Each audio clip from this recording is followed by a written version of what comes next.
Power Hour with John Lee. It's a guy called Aaron Hemandez. So who's that? You see, I don't follow American football. That's what we call it, and we call it American football, NFL. Not interested. I don't know the rules, and it's hard to enjoy a game when you don't know the rules. You know what I mean? Everything looks so random. And also the Americanism of it, let's stop for a break every 30 seconds. Everything's a fucking reason to cheer and wave colours around. All right, nice one, if you like that kind of thing. But, Budweiser, buy it, drink it. Oh, my God. It's shit. Fizzy piss. I don't want it. So you have to watch that if you're going to watch the game. Anyway, Aaron Hernandez was a tremendously talented athlete. That he was. And a very handsome young man, that too. And he grew up, and the basic story is that he comes from Bristol, Connecticut, which is a place I don't know very much about. And, very successful in high school. Lettered, I think. Did he letter? He was very successful. Lettering is when you represent the state, I think.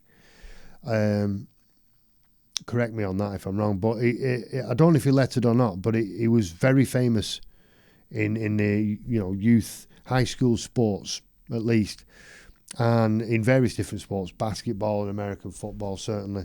But I think it seems like he could do anything really, sporty, sport wise. And he had an older brother that was cut from the same cloth, and they had a father who was the same, Sport Billy we say, and big strong lads, big powerful lads they are, and their uncle was also the same. And what happens is he gets a full scholarship. Aaron Hernandez goes down, I think he went down to Florida. He got full scholarship, went down to Florida University, I believe, much to the protestations of his brother. And then he gets signed basically for New England Patriots, which certainly at the time it appears that they were like the Rolls Royce of the NFL. And he gets to the final of the Super Bowl, which is a massive, massive event worldwide, as big as anything, I think. I don't know about the revenues involved or the viewership, but it's big, the Super Bowl. And he's only a kid, 21, 22, and he scores a touchdown. Is there anything bigger than scoring a touchdown in the Super Bowl on Planet Sport? Maybe not. So that's the surface of it. That's the golden trajectory, isn't it? That's Charlie and the Chocolate Factory. But that's not all. So let's just fucking have a little dig-a-rooney and find out what else we need to know about Aaron. He had an abusive father. So his father was a very sporty chap, big, strong man, local hero in many ways, and not somebody he wanted to trifle with, I believe. But he liked to drink. All right. But he was coming home on it, and apparently he got physical. I don't know if he was all out brutal about it, but he didn't mind, using his weight and his power to his own advantage, it seems, with his kids. Now, I think I've read something the other day, actually, that he abused his wife, that being their mother.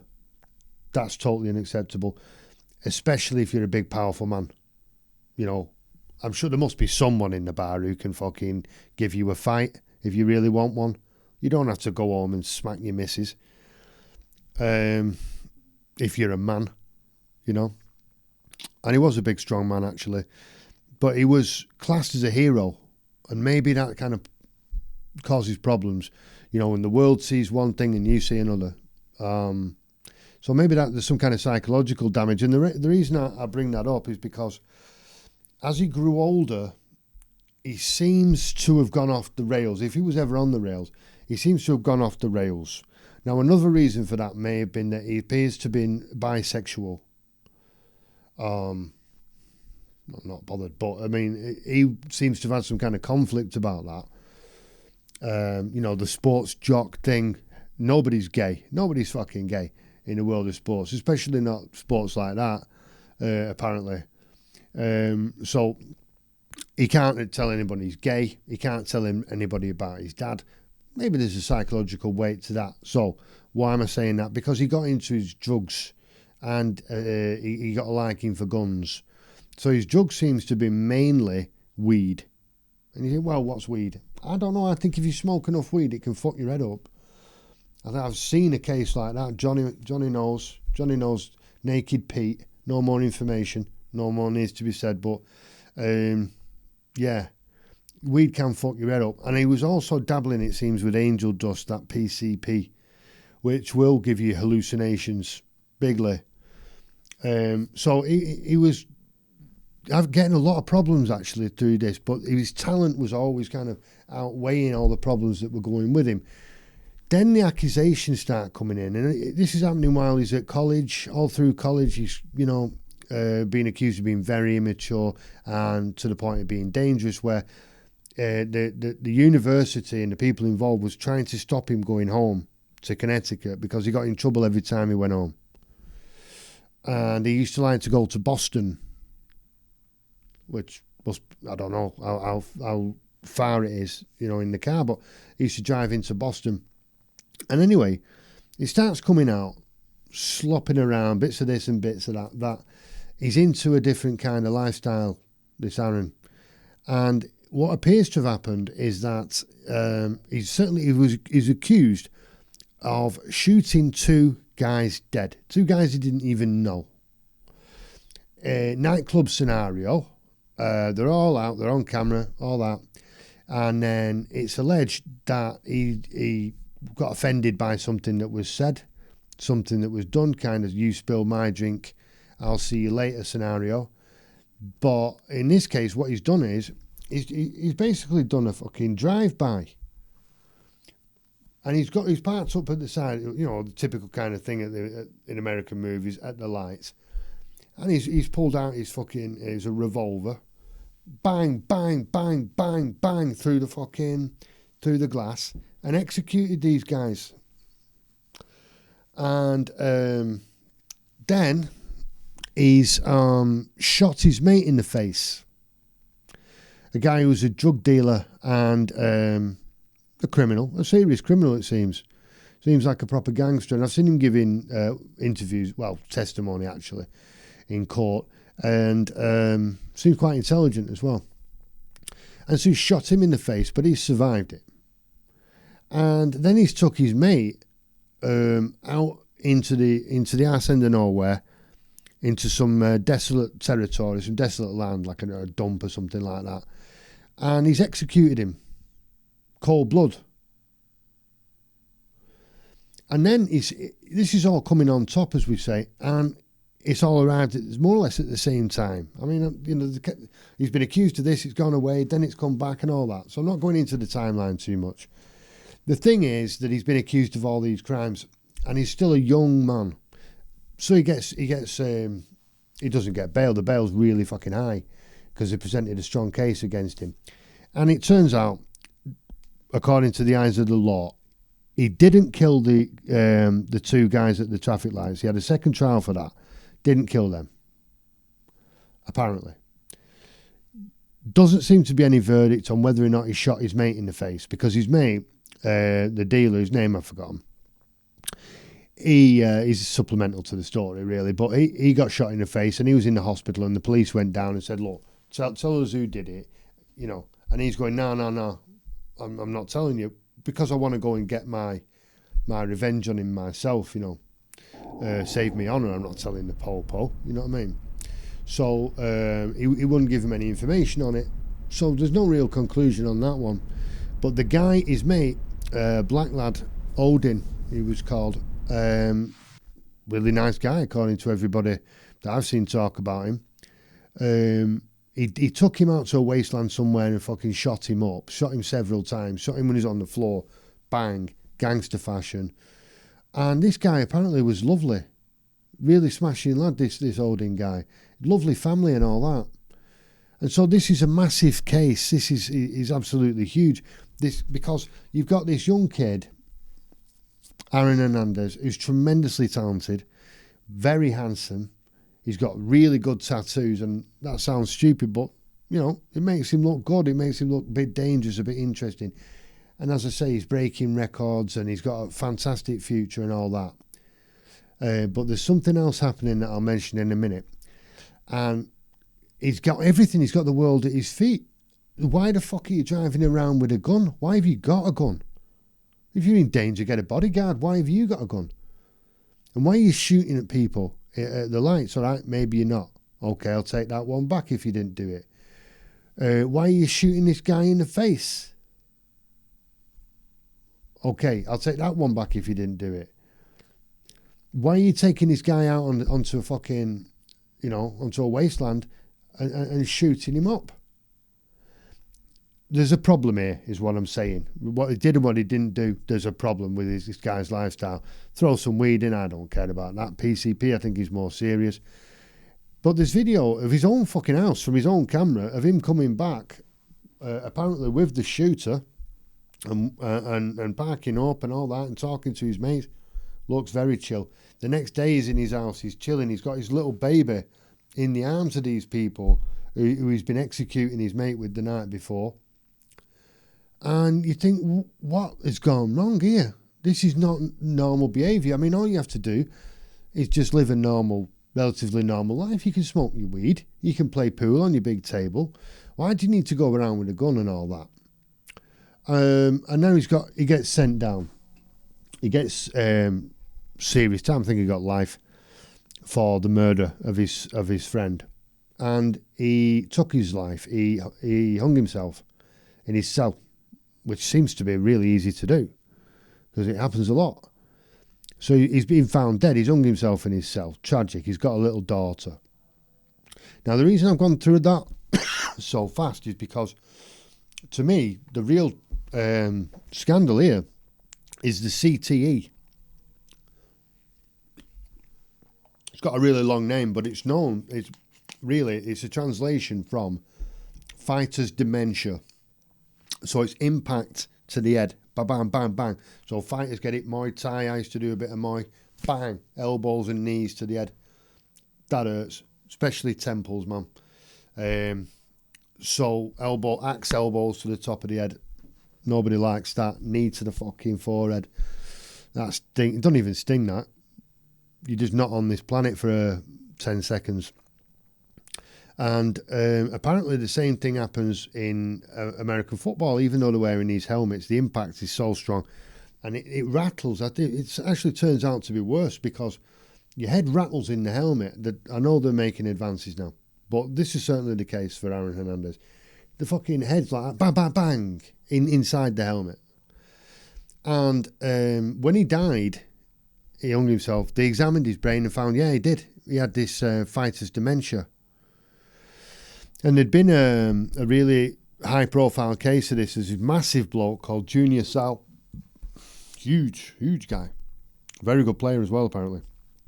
And he committed suicide. He shot himself in the chest because he wanted to leave his brain to be studied. I mean, just imagine that process. Right, I'm going to kill myself because I can't live like this. But I don't want to put the bullet through my brain. I want the doctors to be able to study my brain because I know there is something physically wrong with it. And when he kills himself and they examine his brain, he was fucking right. His brain was a mess. Physically damaged brain. That's the real scandal to me. This kid should have never been allowed to get to that point. This Aaron Hernandez, I'm not saying he would have been a good lad otherwise, But people like him should have never been able to get to that point.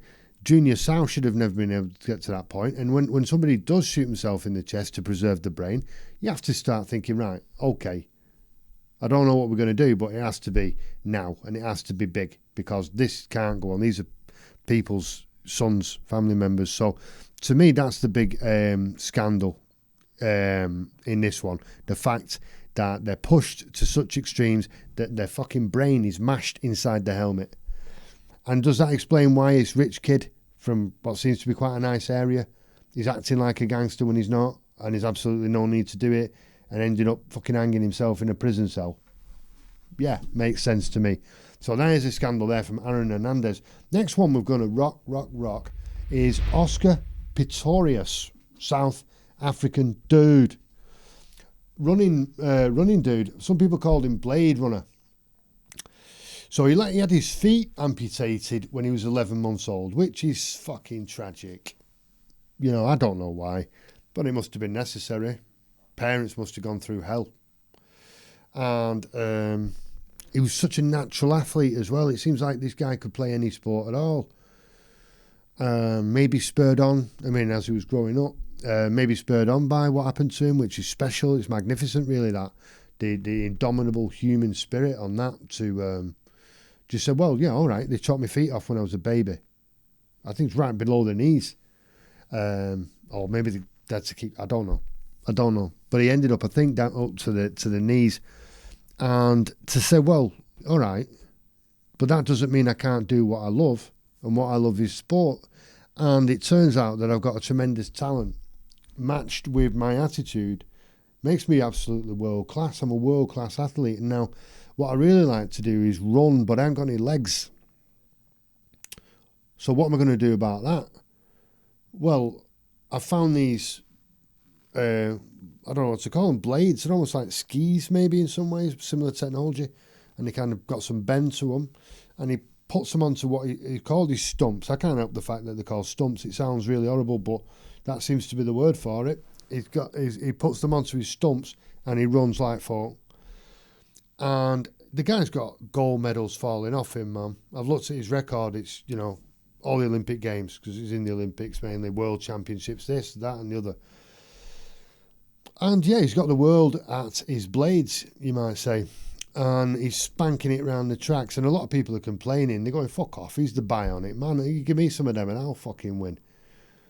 That could have been sour grapes. So they may have had a point, because he himself, Oscar, didn't like it when another guy came out with blades and he was fucking faster than him. He had bigger blades, right? Same thing, but bigger. And he was faster. So he actually went to the authorities and tried to get this guy banned. I mean, come on, man. You've been running around on blades for years, fucking rocking it round the gaff with your gold medals. Now he's doing the same thing, but with bigger blades, and he's leaving you behind. You don't like it? Nah, man. Live by the blade, die by the blade. I might be going too far with that. Anyway, he's covered in gold medals, and he meets this beautiful girl, really stunning girl called Riva, and she's a model, and he's gone to some awards ceremony. You tell me the name, I forget it. I don't like an awards ceremony. I don't like them. Fucking tedious things. So I'm not bothered what it was. But he was going to it anyway, and he did a date. And of course, as you do, he got himself a world class model to go with him. And she goes there for the event more than anything else, it seems. And she's talking to the press when she arrives and saying, well, you know, it's an interesting thing to do and meet people and see things. Fair play to you, young and beautiful. You know, you take the opportunities, don't you, that you get. And so she starts seeing him and she's with him for a while. So, I mean, she's not put off by the legs thing, or at least she's able to overcome that. And they seem happy. He's a good-looking lad. A lot to admire about him, certainly. And anyway, they're in the room. I think it's in his apartment. I got to get this story straight, man. But it's comical to me. Here's what he reckons. Okay.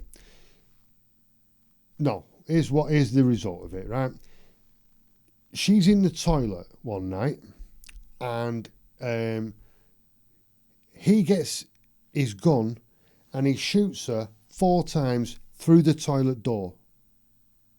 That's bang, bang, bang, bang, with a 9mm handgun.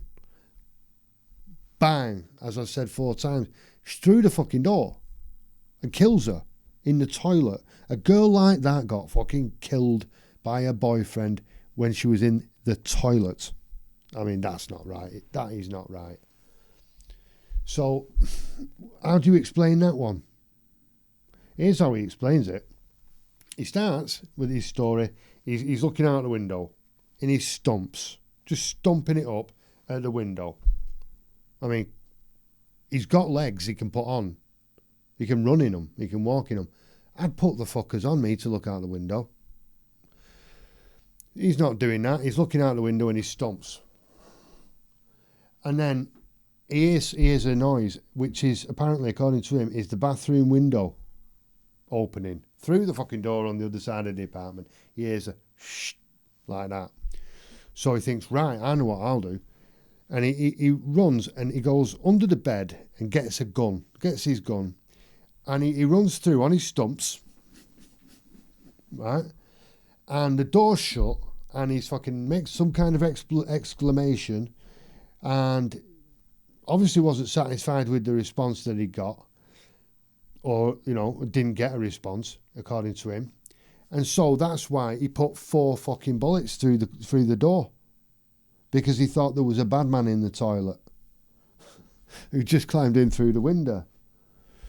So he goes back into the room. The lights are off through all this, right? He didn't turn the light on.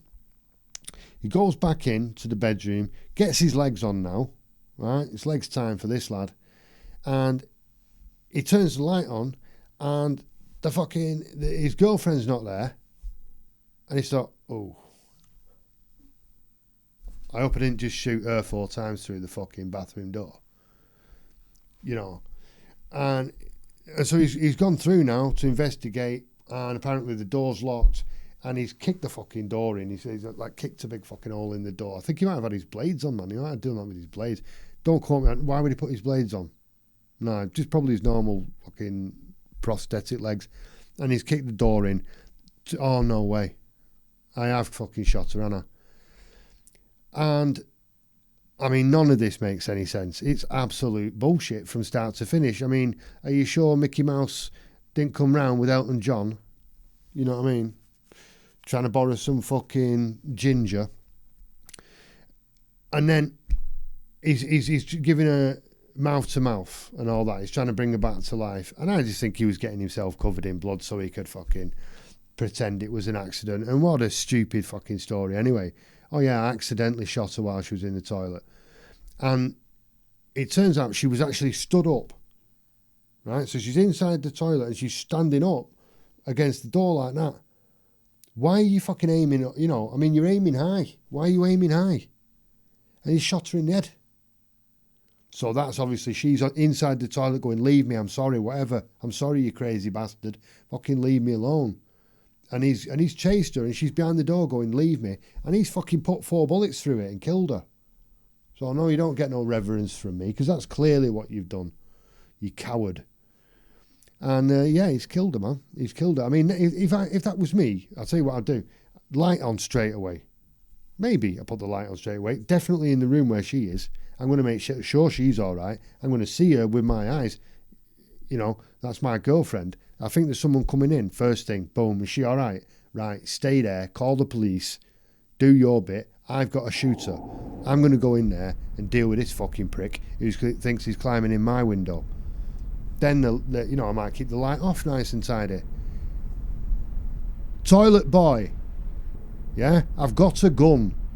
So you can either walk out and stay alive or get shot to fuck in that toilet. I'm telling you, he's coming out with his hands up. And then I'll shoot him in the legs because I don't trust him. Right? But all that fucking story he told is absolute bullshit. It was cold-blooded fucking murder. And so then they've got this political shit going on in South Africa because he's a good icon for them. He's a good symbol for them. And they ain't got the best of history. So they don't want to send him to prison. But they have to. And then there's kind of a battle to keep him in and a battle to let him go. And it turns out in the end, the end being now, that he's going to be out in 2023. Psycho. Dangerous person. Don't go near him.